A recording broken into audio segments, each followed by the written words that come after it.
Hola, ¿qué tal mis amigos del saber? En esta ocasión quiero platicar a ustedes acerca de la filosofía en la época de la colonia en México. Con la conquista de México sucedió lo mismo que ocurre con cualquier otro pueblo que se ve conquistado.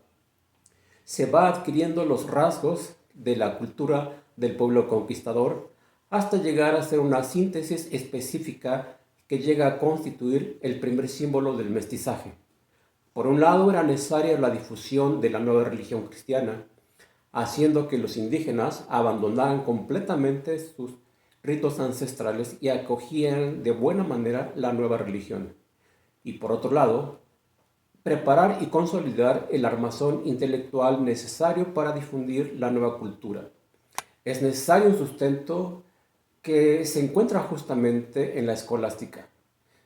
Al tomar en cuenta que la conquista llega por parte de España, es natural el pensar que la filosofía que se enseña en la Nueva España fuera la misma que se enseñaba en España. Durante los siglos XVI y XVII, la filosofía colonial en la Nueva España se caracteriza por la presencia de dos momentos trascendentes. Primeramente, se percibe la influencia de la España medieval, la cual se apega a la tradición defensora de la filosofía escolástica, apologética y conservadora, representada principalmente por los teólogos jesuitas. La segunda es la filosofía de la España moderna, que es el germen de una filosofía humanista y creadora. Se caracteriza por su defensa de los intereses de los españoles privilegiados, trasladando la vieja cultura a la nueva tierra. En cambio, la España medieval se caracteriza por la invención de conceptos y sistemas nuevos para un nuevo mundo. Podemos percatarnos de la presencia de tres problemas fundamentales sobre los cuales gira la filosofía en la Nueva España. Primero, la naturaleza de los indios debe ser determinada.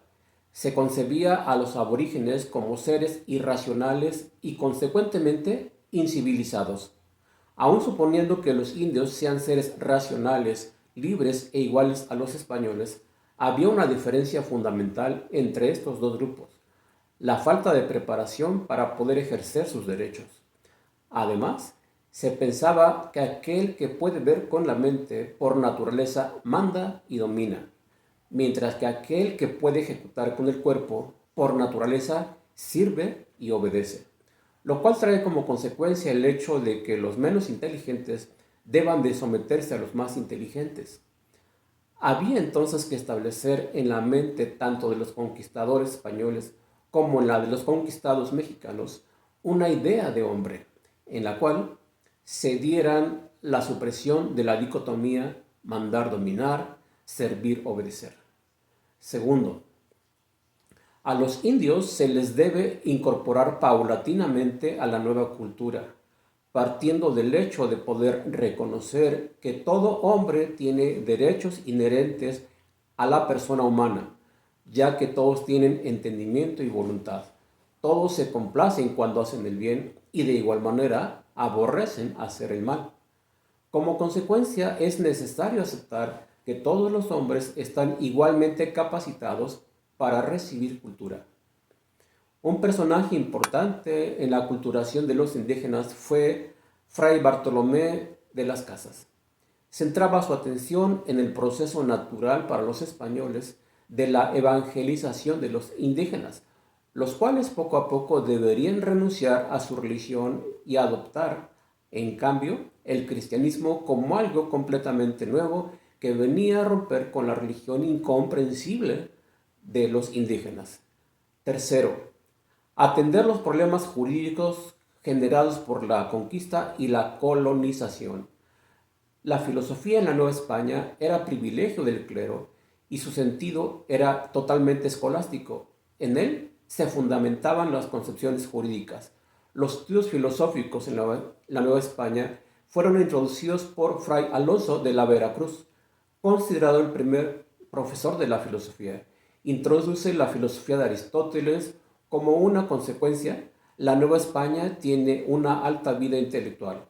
Para Fray Alonso de la Veracruz, En Aristóteles se deben de considerar la ciencia verdadera, la suprema autoridad en lógica, física y psicología. Sostenía que la base de los estudios escolásticos consistía en el buen conocimiento de la lógica y la dialéctica, necesarias que ayudarán de manera efectiva a una mejor comprensión de las verdades que contienen tanto la teología como la filosofía.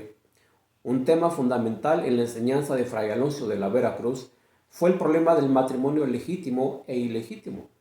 Impulsó con mucha fuerza la enseñanza de la filosofía aristotélica y escolástica, reduciéndose finalmente a la interpretación de los escritos filosóficos aristotélicos, tal y como sucedió en la Edad Media, donde se interpretó a los clásicos griegos. En el México colonial fue muy fuerte la influencia de la filosofía escolástica, representada por los teólogos jesuitas, siendo Francisco Suárez el más destacado de su época. Sostenía que el saber filosófico se encuentra subordinado a la teología. En el siglo XVII se puede percibir la influencia que sobre la enseñanza universitaria tiene la dirección aristotélico-tomista. La vida en la colonia entra en un periodo de estancamiento. Se percibe un aislamiento intelectual caracterizado por ignorar las novedades científicas y filosóficas. El pensamiento continuó bajo la línea de la escolástica, sostenida por la Iglesia, cerrando así el paso a cualquier innovación. En esta época domina el tomismo, enseñado por los dominicos, y el suarismo, enseñado por los jesuitas, mientras que en la Universidad de México el nivel de enseñanza sufría un descenso, ya que los estudiantes eran personas que estaban adiestradas en el silogismo y consecuentemente su pensamiento carecía de creatividad, tornándose en un pensamiento de tipo mecanicista. Los jesuitas tienen el valor de atreverse a intentar hacer un giro a la enseñanza para hacerla más viva y abierta, poniendo así las bases para la renovación del entorno científico y filosófico, así como la apertura de las ideas políticas que sembrarían más adelante la semilla que germinaría hasta llegar a la conciencia de la formación de los espíritus de los insurgentes, trayendo como consecuencia la liberación del yugo opresor de la madre patria, España. ¿Qué te parece esta manera de poder ver la filosofía en la época de la colonia? Espero que esta información que he compartido contigo sea de tu interés y nosotros nos veremos en un próximo video. Hasta pronto y que tengas un excelente día.